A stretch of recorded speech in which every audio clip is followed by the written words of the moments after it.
Welcome. In front of me I have Motorola Moto Watch Fit, and I'm gonna show you how to soft reset this watch. Basically restart.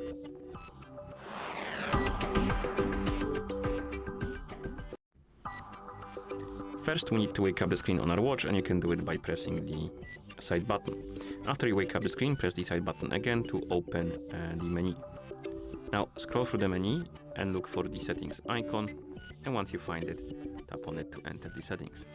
In settings, look for the option called system, and once you find it, tap on it, and finally find the option called restart, tap on it, and then tap on the check mark to confirm, and wait until the watch is done rebooting.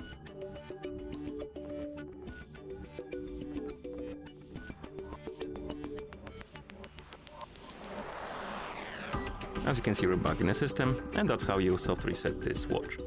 Thank you for watching. If you found this video helpful, please consider subscribing to our channel and leaving a like on the video.